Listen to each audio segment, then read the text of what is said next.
Il faudra juste pas s'approcher trop près pour pas qu'elle ait peur.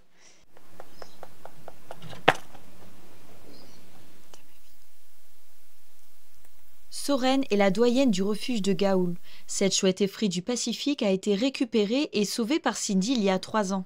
Depuis, la jeune femme s'est éprise d'amour pour ces animaux vulnérables et protégés.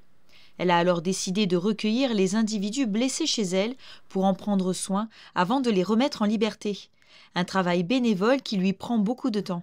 On a réaménagé au fur et à mesure, on a mis des petites marches pour les filles qui sont handicapées, qui ne volent plus, tout un tas de rampes, du foin pour l'hiver et un mur aussi derrière qu'il n'y avait pas, qu'on a dû installer. Et la nuit, elle gambade partout dans la volière, mais en journée, elle ne bouge pas d'ici. Ouais. Le refuge de Gaoul, c'est tiré du dessin animé Les Gardiens de Gaoul. C'est un dessin animé de chouettes et de hiboux, des gentils, des méchants. Donc, elles ont toutes principalement des noms tirés de ce dessin animé-là. Nous en avons soigné 24, on en a relâché 7, bientôt 8, et 12 décès. Actuellement, Cindy s'occupe de 5 chouettes au refuge. Avec l'accord de la province sud, la jeune femme peut en accueillir jusqu'à 20 en semi-liberté. Pour assurer un suivi, Cindy a décidé de les recenser dans un grimoire. Elle a également été approchée par le spécialiste mondial de la chouette effraie, Alexandre Roulin.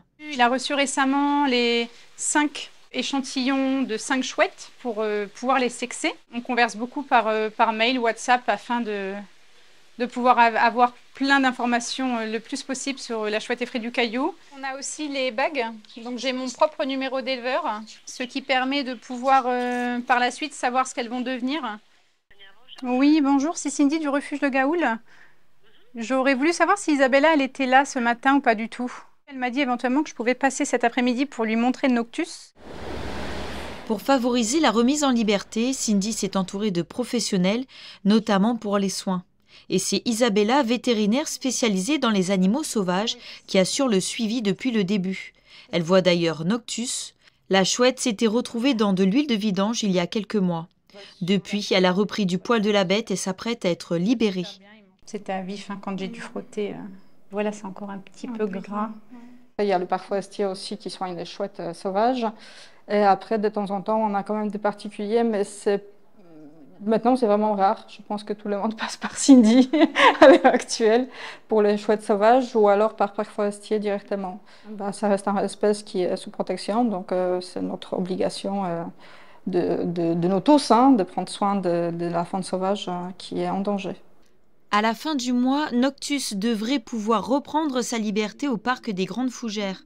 À l'heure actuelle, à part le travail de Cindy, il n'y a pas de recensement des populations de chouettes en Nouvelle-Calédonie. Si vous trouvez une chouette blessée, vous pouvez contacter Cindy via les réseaux sociaux.